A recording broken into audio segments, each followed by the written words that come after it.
यशपाल दीदी, विशाल जी और इस सभागार में ऐसे चंडीगढ़ महानगर के अन्य अन्य विश्वविद्यालयों के आचार्यगण, बंधु भगिनी, अभी बहुत सारा विषय चर्चा के माध्यम से निकल कर आया है और अभी आपने बैकड्रॉप पर देखा ही है, सुभाष स्वराज सरकार ऐसा शोध पत्र लेखन प्रतियोगिता देश भर में इसको लेकर जा रहा है। महाविद्यालयों में, विश्वविद्यालयों में, सभी प्रांतों में, राज्यों में ऐसे इस प्रकार के कार्यक्रम हो रहे हैं। अभी मैंने एक श्लोक का वाचन किया। ये भगवत गीता का 18वें अध्याय का श्लोक है और इस श्लोक में भगवान कृष्ण अर्जुन से कहते हैं, बिंब से तद अशेष विचार कर लो, चर्चा कर लो, विमर्श कर लो, प्रश्न पूछ लो, बाकी कुछ शेष ना रहे। अशेष मतलब कुछ भी शेष ना रहे, वो सारा कर लो। तो मैंने ज्ञान तुमको दिया है, उस ज्ञान के बाद सब कुछ कर लो और यथेच्छसी तथा करो, जो तुम्हारी इच्छा हो वो प्रारंभ करो, वो करो। और यही युवायाम का कार्य है, यही युवायाम का दायित्व है। और इस दायित्व को लेकर, इस कार्य को लेकर युवायाम पूरे देश भर में एक योजना के साथ कार्य कर रहा है। भारतीय शिक्षा मंडल की 7 गतिविधियां हैं, 7 गतिविधियों में एक गतिविधि है युवायाम।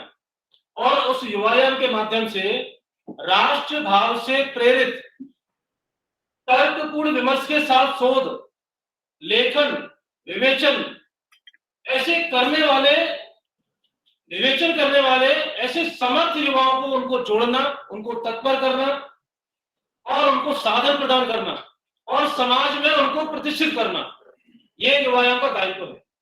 और इस दायित्व को लेकर युवायाम पूरे देश भर में सभी विश्वविद्यालयों में, महाविद्यालयों में ऐसे कार्य कर रहा है। और इस दृष्टि से युवायाम 3 अपने प्रमुख आयोजनों को लेकर देश भर में कार्य करता है। ऐसा एक आयोजन है मिफॉर्माइजेशन, मैं मेरे देश के लिए, और एक आयोजन इवेंट है my idea of developed Bharat, विकसित भारत मेरी संकल्पना। ऐसा प्रत्येक युवा के हृदय में, मन में यह रहता है कि मैं मेरे देश के लिए कुछ करूं, मैं मेरे देश के लिए यह कर सकता हूं, लेकिन वो उसके अभिव्यक्ति जो है वो बाहर निकालना इन गतिविधियों के माध्यम से। और तीसरा अपना इवेंट है शोध पत्र लेखन प्रतियोगिता, रिसर्च पेपर राइटिंग कॉम्पिटिशन। जो शोध की दृष्टि है, उस शोध की दृष्टि उस युवा में, विद्यार्थी में उत्पन्न हो, उस दृष्टि से ऐसी विभिन्न प्रकार की कार्यशाला IIT रोपड़ के साथ, IIT दिल्ली के साथ, ऐसे बड़े बड़े विश्वविद्यालयों के साथ ऐसे आयोजित करना और राष्ट्रीय महत्व के विषयों को लेकर चर्चा करना, राष्ट्रीय महत्व के जो विषय है उनको शोध करना। केवल API के लिए रिसर्च पेपर लिखना ऐसा नहीं है। यह जो विषय लिया है सुभाष स्वराज सरकार, ऐसा यह एक बहुत बड़ा राष्ट्रीय महत्व का विषय है। अभी जैसा अवधेश सर ने बताया और आगा सर ने बताया, लोगों ने कितना सैक्रिफाइस किया हमको नहीं पता, कितना प्रयास किया हमको नहीं पता, क्योंकि इतिहास में पढ़ाया नहीं गया, क्योंकि उसको इतिहास में सम्मिलित नहीं किया गया। जिस पावन भूमि पर हम लोग आज हैं, जिस पावन भूमि पंजाब प्रांत में, जिस भूमि पर हम लोग बैठे हैं, ऐसे कितने अनाम अज्ञात वीर जिनकी अस्थियों पर हम लोग बैठे हैं, ऐसे अज्ञात वीर, अनाम वीर जिन्होंने अपने धर्म की रक्षा के लिए, अपनी राष्ट्र की रक्षा के लिए स्वयं को बलिदान कर दिया, यह वो धरती है पंजाब। अभी मैं फतेहगढ़ साहिब वहां गया और वहां पर वह स्थान मैंने देखा, वहां जैसे मैं सीढ़ियों से नीचे उतर रहा था तो मेरे रोंगटे खड़े हो रहे थे। गुरु गोविंद सिंह जी के 4 पुत्र बलिदान हुए, 2 पुत्र उन्होंने पकड़ लिया औरंगजेब ने, उन्होंने कहा कि तेरा धर्म परिवर्तन करो, धर्म परिवर्तन नहीं किया तुम्हारी खाल को खींच लेंगे। उन्होंने मना किया। 9 वर्ष का आयु का वो जोरावर सिंह, 7 वर्ष का वो फतेह सिंह, ऐसा उन्होंने मना किया, मैं धर्म परिवर्तन नहीं करूंगा। अपने राष्ट्र की रक्षा के लिए उन्होंने धर्म का परिवर्तन नहीं किया। और उन्होंने, हम सभी जानते हैं, हम सबके ध्यान में, पंजाब प्रांत के हम लोग वासी हैं, उस औरंगजेब ने उनको जिंदा दीवार में चिनवा दिया। और कैसे उनकी मृत्यु हुई होगी ये हम लोग सोच सकते हैं, अगर किसी को वायु ना मिले, हवा ना मिले, तो ऑक्सीजन ना मिले, तो किस प्रकार उसकी मृत्यु हुई होगी। जब जोरावर सिंह की आयु 9 वर्ष थी और फतेह सिंह की आयु 7 वर्ष थी, जब वह चिनाई करके ऊपर दीवार आ रही थी, तो जोरावर सिंह की आंखों में आंसू आंसू नहीं थे।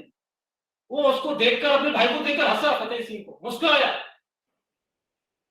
कि तू तो मुझसे पहले बलिदान हो रहा है। फतेह सिंह पूछता है, आप क्यों खुश हो रहे हैं, क्यों प्रसन्न हो रहे हैं? वो फतेह सिंह 7 वर्ष आयु का व्यक्ति पूछता है, बालक पूछता है। जोरावर सिंह कहता है कि तू मेरे बाद पैदा हुआ, लेकिन तू बलिदान मुझसे पहले हो रहा। इस प्रकार का बलिदान त्याग, ऐसे कितने अज्ञात वीर जिन्होंने इस राष्ट्र की रक्षा के लिए अपना बलिदान किया। और जब हम स्वाधीनता संग्राम की हम बात करते हैं, जब स्वाधीनता संग्राम की हम चर्चा करते हैं, विमर्श करते हैं, तो उसमें ध्यान में आता है कि एक ऐसा व्यक्तित्व जिस पर शोध हुआ ही नहीं, जिस प्रकार इतिहास में हमें पढ़ना चाहिए था वो पढ़ा ही नहीं, वो पढ़ाया ही नहीं गया। 70 वर्षों में जिस प्रकार का उनका व्यक्तित्व हमें दिखाना चाहिए था, भारत को, पूरे देश को, विश्व को, वो दिखाया ही नहीं गया। वह व्यक्तित्व जिसने 13 वर्ष की आयु में अपनी माता को चिट्ठी लिखी थी, वह व्यक्तित्व, बालक जिसको अभी 13 से 14 के बालक केवल अपनी कक्षाओं में क्लास लेते हैं या टीवी देखते हैं या कोई मोटरसाइकिल चलाता है या कोई गेम खेलता है, ऐसे वो 13 वर्ष का बालक, वो जिद करने के कारण उसको बोर्डिंग स्कूल भेजा उनको, और बोर्डिंग स्कूल में गए, वहां से अपनी माता को चिट्ठी लिखता है। वो कहता है, माता, what is the purpose of my life, मेरे जीवन का उद्देश्य क्या है, मेरा जीवन का लक्ष्य क्या है, मैं पैदा क्यों हुआ हूं। वो 13 वर्ष का बालक पूछता है, वो क्या उसकी सोच रही होगी। वह जो बालक है 13 वर्ष की आयु में अपनी माता से चिट्ठी लेकर पूछता है, और हम सबके ध्यान में है, लेकिन वो इतिहास में है, वो 13 वर्ष की जो आयु की जो चिट्ठी लिखी है, वो चिट्ठी अभी सार्वजनिक है, भारत सरकार ने सार्वजनिक किया है उसको, लेकिन उसकी माता ने क्या उत्तर दिया अभी उसको पता नहीं है। तो ऐसे बहुत सारे विषय हैं जिनके शोध के माध्यम से, रिसर्च के माध्यम से वो लेकर उनको समाज के सामने रखने की आवश्यकता है। हम सभी जानते हैं कि नेताजी सुभाष चंद्र बोस का जो व्यक्तित्व है, जो उन्होंने कार्य किया है, ऐसे बहुत सारे विषय हैं, ध्यान में हैं, लेकिन बहुत सारे विषय ऐसे भी हैं जो भी छुपाए गए हैं। नेताजी सुभाष चंद्र बोस, सुभाष बाबू, उनके पिताजी का बहुत जिद थी। उनके पिताजी ने कहा कि बेटा तुमको आईसीएस बनना है, लेकिन सुभाष बाबू चाहते नहीं थे कि मैं आईसीएस बनूं, क्योंकि जिन्होंने देश को परतंत्र, जिस देश को गुलाम किया हुआ, उनकी नौकरी करूं, यह उनको बर्दाश्त नहीं था। इसलिए नेताजी सुभाष चंद्र बोस ने पिताजी की जिद के कारण वो आईसीएस गए, आईसीएस की परीक्षा दी, चौथा स्थान आया। चौथा स्थान करने के बाद पिताजी की जिद के कारण ज्वाइन भी किया आईसीएस, लेकिन आईसीएस की उस पर जो अभी आईएएस बोलते हैं, ऐसा वो आईसीएस था, उस पर उन्होंने लात मार के आए हो, क्योंकि उनके जीवन का उद्देश्य 13 वर्ष की आयु में समझ में आ गया था। उनका जीवन का उद्देश्य इस राष्ट्र को परतंत्र, इस राष्ट्र को स्वतंत्र कराने के लिए उनका जीवन का लक्ष्य है। उनका जीवन का जो लक्ष्य है वो देश को स्वतंत्र, स्वाधीनता के संग्राम में भाग लेने का है। ऐसा नेताजी सुभाष चंद्र के मन में 13 वर्ष की आयु में ये बीज उत्पन्न हुआ था। नेताजी सुभाष चंद्र बोस 19 अक्टूबर 1943, जैसा अभी सर ने बताया, 21 अक्टूबर 1943 को नेताजी सुभाष चंद्र बोस ने सिंगापुर से आजाद हिंद सरकार की घोषणा कर दी। और हम सबके ध्यान में जब वो घोषणा उन्होंने सरकार की 16 मंत्री बनाए उन्होंने, उसमें महिलाओं को स्थान दिया। लक्ष्मी सहगल जो आजाद हिंद फौज में जो वहां कैप्टन थी, उनको मंत्री बनाया, ऐसे 16 मंत्री बनाए। गवर्नर बनाया अंडमान निकोबार का, और स्वयं देश के, मैंने देश शब्द यूज किया, भारत, अंडमान निकोबार के जो उन्होंने देश, अंडमान निकोबार जो भारत का हिस्सा था, उसको स्वतंत्र कराया और उस सरकार की घोषणा की, और आजाद हिंद सरकार के पहले प्रधानमंत्री के रूप में उन्होंने शपथ ली। लेकिन अगर चर्चा करते हैं, विमर्श करते हैं, तो ये ध्यान में नहीं है, इतिहास में नहीं है। ये क्यों छुपाया गया? आजाद हिंद सरकार के प्रथम प्रधानमंत्री नेताजी सुभाष चंद्र बोस देश से छुपाया गया। और 3 दिसंबर 1943 को उन्होंने अंडमान निकोबार में वह जो सरकार थी वो अस्तित्व में लेकर आए, वहां उन्होंने ध्वजारोहण किया, फ्लैग होस्टिंग की वहां पर। और वहां जब उन्होंने फ्लैग होस्टिंग की, जब सरकार वो अस्तित्व में आई, और जब सरकार अस्तित्व में आई, तो वहां के जो लोग थे पूरे भारत में विषय गया, पूरे भारत में चर्चा हुई कि नेताजी सुभाष चंद्र बोस देश के प्रधानमंत्री, नेताजी सुभाष चंद्र बोस ने सरकार बना दी, संविधान बना दिया, गवर्नर बना दिया, मंत्री बना दिए। ऐसा विषय पूरे देश में गया। एक विषय पूरे देश में जब जाने के बाद अंग्रेजों के पास विषय गया, और जब अंग्रेजों को वास्तव में लगा कि अब हम राज नहीं कर पाएंगे, अब हमारा ज्यादा दिन नहीं है, अब हमें भारत छोड़ने का हमारा समय आ गया, जब यह नेताजी सुभाष चंद्र बोस ने किया, तो ये जो तिथि मैंने बताई 19 अक्टूबर को सरकार की घोषणा, और 30 दिसंबर 1943 को वहां ध्वजारोहण करना। अंडमान निकोबार में, हम सबके ध्यान में, अंडमान निकोबार एक टापू है, और अंडमान निकोबार में वहां के जो लोग थे, वहां के लोगों ने दीपक जलाए, हर्ष उल्लास हुआ कि अभी अपना स्वशासन आ गया, अपनी सरकार आ गई, ऐसा ये विषय आया। तो उस नेताजी सुभाष चंद्र बोस को लेकर वह स्वशासन, वह सरकार, वो सरकार जो विषय है, जो पीछे है सरकार, वो सरकार आजाद सरकार से है, मतलब। तो इसलिए विषय को नेताजी सुभाष चंद्र बोस को केंद्र में रखकर ये शोध पत्र लेखन प्रतियोगिता हमने आयोजित की है, जिसका नाम दिया है सुभाष स्वराज सरकार।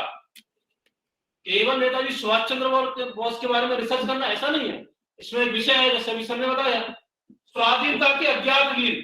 ऐसे कितने वीर हैं, अनेकों प्रांतों में, अनेक जिलों में ऐसे वीर जिन्होंने स्वाधीनता के लिए, स्वाधीनता संग्राम में अपना परिवार नहीं देखा, अपनी माता नहीं देखी, अपनी बहन नहीं देखी, अपना परिवार नहीं देखा, अपनी पढ़ाई नहीं देखी, अपना कैरियर नहीं देखा, ना उन्होंने विवाह किया, लेकिन स्वयं को बलिदान कर दिया, लेकिन हम उन्हें जानते नहीं। ऐसे अज्ञात वीरों को शोध के माध्यम से, रिसर्च के माध्यम से हम लेकर आएंगे, समाज के सामने रखेंगे, उस जिले तक, उस जिले के महाविद्यालय तक, विश्वविद्यालय तक, उस प्रांत तक, उस राज्य तक उसके नाम को लेकर आएंगे। यह वो शोध पत्र लेखन प्रतियोगिता है। ऐसा एक विषय है, इसमें आत्मनिर्भर भारत, सुभाष की दृष्टि में नेताजी सुभाष चंद्र बोस की आत्मनिर्भर भारत, वो क्या दृष्टि थी, उसको हम लेकर आएंगे। अर्थनीति क्या थी, अगर नेताजी सुभाष चंद्र बोस होते तो वह आर्थिक स्थिति क्या होती, तो राष्ट्रीय सुरक्षा का विषय जो बनाया जाता है अंतरराष्ट्रीय स्तर पर, वो क्या होता अगर वास्तव में यह आजाद हिंद सरकार अस्तित्व में आ गई होती और नेताजी सुभाष चंद्र बोस वास्तव में देश के प्रधानमंत्री रहे होते, तो आज इस भारत की दृष्टि क्या होती, उस भारत का नजरिया क्या होता, तो भारत की स्थिति क्या होती। यह कोई मजाक का विषय नहीं। हम सबके ध्यान में आता है कि बहुत सारे विषय, हम तो साइंस के विद्यार्थी हैं, हम तो मैनेजमेंट के विद्यार्थी हैं, हम तो कॉमर्स पढ़ते हैं, हम तो ये पढ़ते हैं, हम तो वो पढ़ते हैं, अरे हम कैसे रिसर्च कर सकते हैं, हम कैसे शोध कर सकते हैं। हमारा विषय नहीं है, विषय है, ये भारत का विषय है, ये कोई एपीआई का विषय नहीं है। केवल एपीआई के लिए शोध पत्र जारी करना, केवल एपीआई के लिए शोध पत्र लिख देना, ये उसका विषय नहीं है, ये भारत के एपीआई का विषय है। जो भारत का जो एपीआई, जो भारत का जो दृष्टि होनी चाहिए, जो भारत की कल्याणकारी नेतृत्व करता जो क्षमता है, वह आज अगर दिखाने की आवश्यकता है शोध पत्र लेखन के माध्यम से। केवल हम नेताजी सुभाष चंद्र बोस को विषय लेकर नहीं कर रहे, ये जो पूरा विषय है, महिलाओं की क्या स्थिति थी, आजाद हिंद फौज में उन्होंने कैप्टन बनाया लक्ष्मी सहगल को, एक पूरी बटालियन बनाई बहनों की। सरकार में उस समय जब बहनों के बारे में कुछ लोग कहते थे कि बहनें कर नहीं सकती, उस समय मंत्री बनाया उन्होंने। तो महिलाओं के बारे में क्या सोच थी। ऐसे बहुत सारे विषय हैं जिनके माध्यम में, शोध के माध्यम से, रिसर्च के माध्यम से हम समाज को लेकर आ सकते हैं।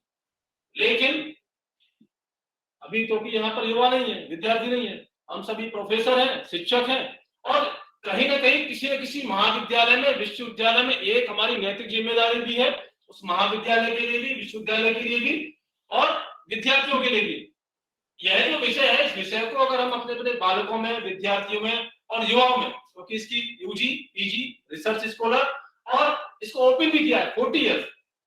और ऐसा नहीं केवल इतिहास का विद्यार्थी इसको लिखेगा, मैनेजमेंट का भी विषय है, इसमें साइंस का भी विषय है, ये सारे विषय हैं। लेकिन इन विषयों को लेकर एक जागरूकता लेकर जाना और अपने युवाओं में, विद्यार्थियों में इसको, इस शोध पत्र लेखन प्रतियोगिता को वहां उनको पहुंचाना, ये मुझे ऐसा लगता है कि इस विषय को अगर हम करेंगे तो निश्चित रूप से जिस प्रकार का इतिहास हमें गढ़ना है, जिस प्रकार का इतिहास हमें अपने आने वाली पीढ़ी को देना है, वो इतिहास गढ़ने का कार्य युवायाम के माध्यम से हम सभी कर सकते हैं। और इसमें हो सकता है कि आने वाली पीढ़ी कभी कभी विषय निकल के आता है, कभी कभी अभी सरदार भगत सिंह, चंद्रशेखर आजाद, ऐसे कितने अनामवीर हैं जिनके नाम ले जाएंगे तो होता है शाम भी हो जाएगी। कभी कभी ध्यान में आता है कुछ लोग अभी कुछ चर्चा का विषय बन जाता है, कभी कभी ऐसे कुछ 70-80 आयु के वृद्ध रहते हैं, तो उनके जो पोती पोता ऐसे होते हैं, वो पूछते हैं कि दादाजी 1947 में, 1932 में जब आपका जन्म था, आप थे, आपकी आयु थी, आप तो युवा थे, जब वो सरदार भगत सिंह, आजाद हिंद सरकार स्वयं को बलिदान कर रहे थे, उस समय दादाजी आप क्या कर रहे थे? ऐसा प्रश्न पूछते हैं। तो कहीं ऐसा ना हो कि आने वाली पीढ़ी जब ये शोध पत्र लेकर प्रतियोगिता हो रही थी पूरे देश भर में, तो आपका महाविद्यालय, आपका विश्वविद्यालय, आपका विद्यार्थी आप क्यों छूट गए? आपने नेताजी सुभाष चंद्र बोस के बारे में क्यों शोध नहीं किया, क्यों रिसर्च नहीं किया? अभी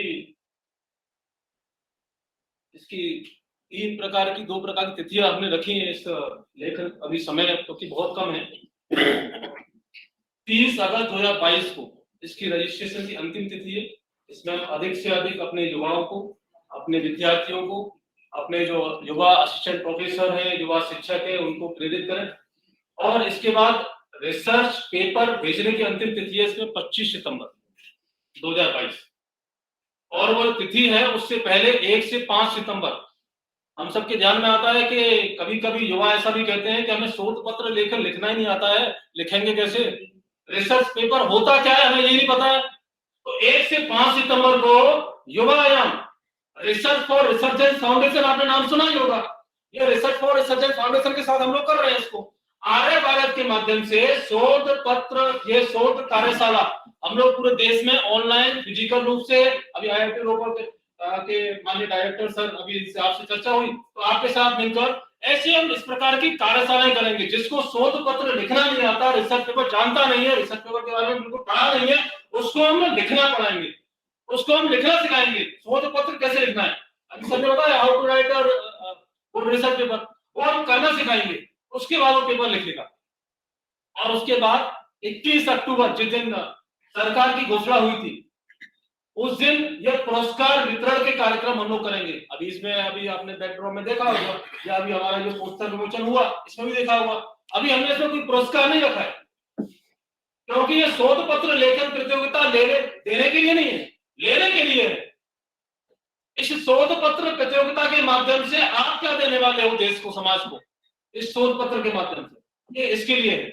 लेकिन फिर भी प्रांत शहर प्रांतों के स्तर पर एक दिन का 21 अक्टूबर को, जिस दिन सरकार की घोषणा हुई थी, आजाद हिंद सरकार की, उस दिन हम एक दिन का पूरा युवाओं का सम्मेलन रहेगा, युवा का समागम रहेगा, उसमें एक दिन का कार्यक्रम करेंगे, उसमें पुरस्कार वितरण भी रहेगा। जो फर्स्ट सेकंड थर्ड ऐसे आएंगे अच्छे रिसर्च पेपर, जिनको हम चयनित करेंगे, हमारी एक्सपर्ट की कमेटी उनको चयनित करेगी, उनको पुरस्कार वितरण का उनको दिया जाएगा।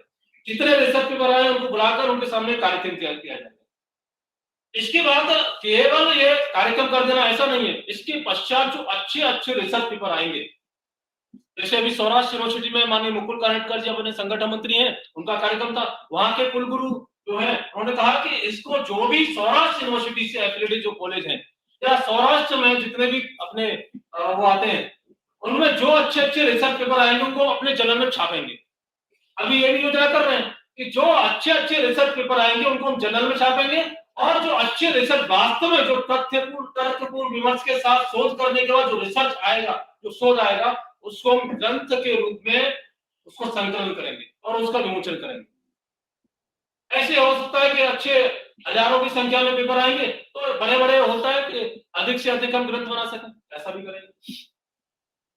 तो इस दृष्टि से ये कार्य जो हम कर रहे हैं, शोध पत्र लेखन प्रतियोगिता, इसमें निटल भी सहयोगी रहे, सह आयोग के रूप में काम कर सकता है, और IIT रोपड़ के साथ भी कर सकते हैं। ऐसे अन्य संस्थानों के साथ विषय को लेकर हम अधिक से अधिक ले जाएं, अधिक से अधिक युवाओं तक पहुंचे, इस प्रकार की योजना युवायाम की है। और कैसे केवल ये ऐसा विषय नहीं है केवल इस विषय को लेकर कार्य करना, केवल शोध पत्र लेकर प्रतियोगिता, युवाओं में शोध की दृष्टि उत्पन्न हो, ऐसा यह राष्ट्रीय महत्व का विषय लिया। हर वर्ष हम राष्ट्रीय महत्व का विषय लेते हैं, अलग अलग विषय लेते हैं, शोध पत्र के माध्यम से ऐसे विषय लेते हैं। इसलिए जो शोध की दृष्टि है, वो रिसर्च की दृष्टि है, वह युवाओं में उत्पन्न हो, इस दृष्टि से आयोजन हम लोग कर रहे हैं। और 25 सितंबर का वो करने के बाद 21 अक्टूबर को पुरस्कार वितरण करने के बाद एक 4, 5, 6 नवंबर को पूरे अखिल भारतीय स्तर पर, राष्ट्रीय स्तर का एक हम लोग यंग रिसर्चर कॉन्क्लेव करेंगे। उसमें देश भर के जो फर्स्ट, सेकंड, थर्ड सभी प्रांतों के, सभी जिलों से ऐसे जो युवा आएंगे, जो रिसर्चर जिन्होंने अच्छा रिसर्च पेपर लिखा है, उनको बुलाकर वहां यंग रिसर्चर कॉन्क्लेव करेंगे। 4 नवंबर को हम लोग उनको बुलाएंगे, 5 और 6 के सत्र रहेंगे। ऐसा इस प्रकार का कार्यक्रम रहेगा। इसके पश्चात हम लोग 1 दिसंबर से 30 दिसंबर ऐसा एक सोशल इंटर्नशिप ऐसा एक हमने सोचा है। उसमें अलग अलग प्रकार से हम उनको युवाओं को टास्क देंगे, अलग अलग जिलों में, अलग अलग प्रांतों में उनको भेजेंगे, ऐसी अपनी योजना है। और इसके पश्चात ऐसे युवा जो इसमें इसके माध्यम से जो आएंगे, जिनका फर्स्ट, सेकंड, थर्ड ऐसे सभी प्रांतों से आएंगे, देश भर से, सभी राज्यों से, ऐसे सभी युवाओं के साथ अंडमान यात्रा हम लेके जाएंगे। तो ऐसे मेरा आपसे निवेदन है, और विनम्र निवेदन करने ही केवल मैं आपसे आया था, मैं कोई विषय कहने या भाषण देने यहाँ नहीं आया था। केवल एक निवेदन ऐसा मेरा है कि आप सभी के संस्थानों के, आप सभी के महाविद्यालयों के, विश्वविद्यालयों के युवा प्रोफेसर, ऐसे सभी लोग इसमें रिसर्च पेपर राइटिंग कॉम्पिटिशन में सहभाग करें और सहभागिता करें, अधिक से अधिक लोगों को इसको पहुंचाएं और इस दृष्टि से कार्य करेंगे तो निश्चित रूप से जो वीर, जो बौद्धिक वीर की हम लोग बात कर रहे हैं, जो बलिदानियों की हम लोग बात कर रहे हैं, तो निश्चित रूप से नेताजी सुभाष चंद्र बोस को शोध वीर, प्रज्ञा वीर और बौद्धिक वीर बनने के बाद वो वास्तव में जो एक सच्ची श्रद्धांजलि है, वो श्रद्धांजलि हम लोग दे सकते हैं।